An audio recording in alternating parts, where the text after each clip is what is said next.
Hey guys, it's Ivory. Welcome to my channel. So today's video is dedicated for all of my oily skinned people out there. I will be showing you all of my tips and tricks that I have learned over time to help keep my makeup in place and staying shine free for a very long period of time. For so long, I thought that having oily skin just meant that I'm going to look very oily throughout the day and that my makeup just isn't going to stay in place. I didn't know any better and I just thought that's how it is for people with my skin type. But little did I know, with just a couple of crucial tips and tricks along the way, it has helped keep me nice and shine free, and my makeup is not collecting and separating and just splotchy all over the place. So if you have oily skin, this one is for you guys. Before we get into the video, be sure to subscribe if you haven't already. I post new videos every Wednesdays and Sundays and post occasional bonus videos throughout the week. And while you're here, be sure to also be following me on social media. Both my Instagram as well as my Twitter are both _ivorypcherry. And without wasting any more time, let's get right into the video. So after skincare, before I put on any makeup, the first thing I do is put on moisturizer. A lot of people with oily skin don't think to put moisturizer on because they think it's just extra greasy, but adding moisturizer on first helps your skin not produce as much oil because your skin is already hydrated. So I'm going in with the Neutrogena oil-free moisturizer. This has SPF in it. This one isn't my favorite one. My favorite one is the one with the pink label because that one dries really quickly onto the skin. You don't even feel like you put moisturizer on. Unfortunately, that one doesn't come in SPF, and I don't want to buy another moisturizer because then I just have more product to finish. So I will buy that again once I finish this one. And I'm gonna apply that all over the face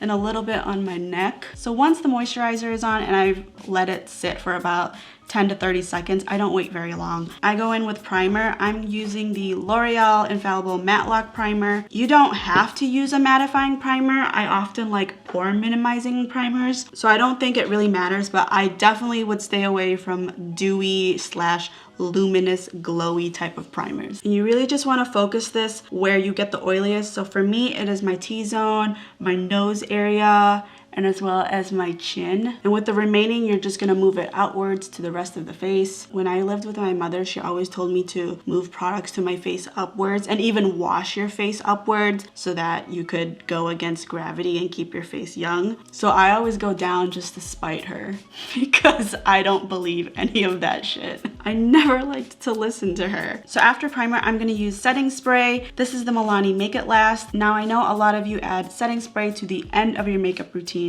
but adding it before you add on your base will create a barrier so that it takes even longer for your oils to get through. And it's important that you let this dry completely. For me personally, I have tried reversing both of the steps, priming and then spraying, and vice versa, spraying and then priming. It really doesn't make a difference. So if you wanna spray first and then prime, that's totally fine. The one step that you need to remember that always goes last of the three is powdering. Adding powder all over your face right before you add foundation will help keep your oils at bay for even longer, and it helps keep it nice and matte and shine free. I'm using the Coty Airspun in the color Translucent Extra Coverage. All I do is take a big fluffy brush, and you don't want to go too heavy with this because if you add too much and add foundation, I notice that sometimes I get these little balls and it just clumps up. So I'm just taking a little bit and I'm just kind of dusting it all over my face, and I'm really just focusing this mostly where I am the oiliest, and then with the remaining I just kind of sprinkle it all over the face. I'm not adding any more product onto the brush. And those are all the steps that I do right before adding foundation. I have tried not doing them and then doing them just to see if they make a difference. They definitely do. So if you're having issues with your foundation staying in place, try adding those steps first and then adding your foundation to see if it makes a difference. So for foundation, this is a preference. I like very full coverage foundations. I have very acne prone skin, so I want all of this covered. I'm gonna list off 5 foundations that work really well for me and stay on for a very long time. I am gonna list them in order of my favorite to my least favorite, but rest assured they are all very good foundations. So my favorite foundation is the Estee Lauder Double Wear. It is full coverage, it is matte, it is very long lasting. A little bit goes a long way. It is a little bit pricey, but it is so worth it. It is the #1 foundation in the country, I think, for a good reason. It is amazing. I wore it on my wedding day, and after 15 to 17 hours, it still looked really good. I mean, whether you have have dry or oily skin, I think after like 20 hours, it's not gonna look super amazing, but it still looked pretty damn good. That is the only expensive one that I'm gonna recommend. The rest are drugstore. So the next one I'm gonna recommend is the Maybelline Superstay. This is my favorite drugstore foundation ever. It is comparable to the Estee Lauder Double Wear. I love it. Full coverage. It is a natural matte finish. I rarely repurchase foundations because I like to try out new ones each and every single time. This is one of the few ones that I keep repurchasing, so it says a lot. The next one is the CoverGirl True Blend Matte Made Foundation. You see me mix these two all the time. This one is more of a medium to full coverage. I find that if I want it to be a full coverage, it gets a little bit heavy, so it's more medium but almost full. It is very matte, more matte than the Superstay, I would say. Long wearing, great price, highly recommend. If you don't like super matte finishes, I really like the CoverGirl Vitalist Healthy Elixir. This is tied for second place with the CoverGirl. I was really worried when I first put this on because it wasn't super matte and I thought being very oily, it was gonna be a hot mess. I was so pleasantly surprised. This is an amazing, amazing foundation, and it has SPF in it. So if you need something with SPF in it and you have oily skin, this is a really great one. And the last one is actually the cheapest out of all of them. It is the Wet n Wild Photo Focus Foundation. It does smell a little bit like paint, but I really like the coverage of this. The reason why it's in last place is because unfortunately it did break me out a little bit. I don't know why. I've been mixing it with my foundations and that makes it go away, but if I wear it alone, I'll break out. And it's unfortunate because I did do a wear test on this. I liked the foundation. My skin did not like the foundation, but it lasted a really long time. There was no separation, no cakiness, no bunching in weird places. I don't have super sensitive skin, but for some reason it just didn't react well to me. I'm still gonna recommend it because even though my skin didn't like it, I actually really liked the way it wore on me overall. So I'm gonna go ahead and mix my Maybelline Superstay as well as my CoverGirl True Blend Matte Made Foundation, as I've been doing for like the past 6 months. And I'm gonna use the Juno & Co microfiber sponge. This is my favorite way to apply foundation if I want it to be full coverage on my face, and it uses less product.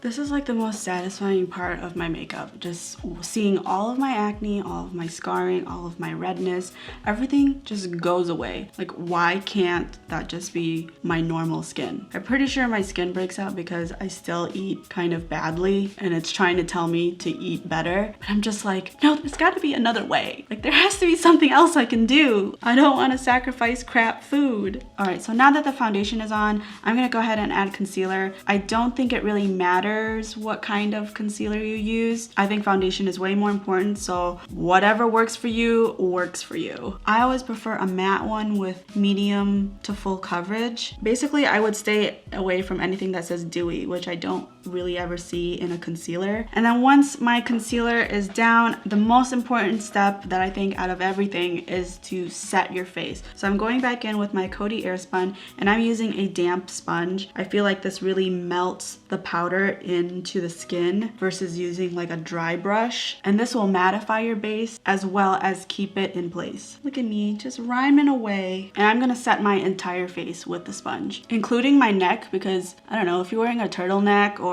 even in the winter when you wear a puffy coat, I noticed that there's brown on the collar of it because my foundation rubs off. So I set my neck too. So after you set your entire face, it is very important that you let it hang out for a little bit. Don't just wipe it away as soon as you set it. Let it chill for like 5 minutes. What you're gonna notice after the 5 minutes is that there's gonna be less powder on your face because it has absorbed into your skin. That's what you want. If you wanna do longer than 5 minutes, you can do longer than 5 minutes. Like, you could do your eyeshadow, your brows, and whatever. For me, the longer the better. If you are sitting there and waiting, I would say wait at least 5 minutes. So at this point, I need to do my eyes as well as the rest of my base. I don't think this part is gonna be any different from someone with drier skin or combination skin, so I'm gonna fast forward this part. If you wanna watch, you can watch. If you wanna skip over to the very end where I give the last tips, that's fine too, but I'm just gonna be quiet, so just sit back and enjoy.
Alright, so the rest of my makeup is on. As always, all of the products that I use are in my description box below if you are curious. So the last step is going to be just setting it. I'm using the same setting spray that I used right before we even applied the foundation. I am very careful about this because I feel like if you add too much setting spray, it does kind of melt with your foundation. So I usually just do 3 to 4 sprays. I am not crazy with it, so I just do right to left and that'll be it, because I notice when it's too wet, my nose starts separating first. So just be really careful about that.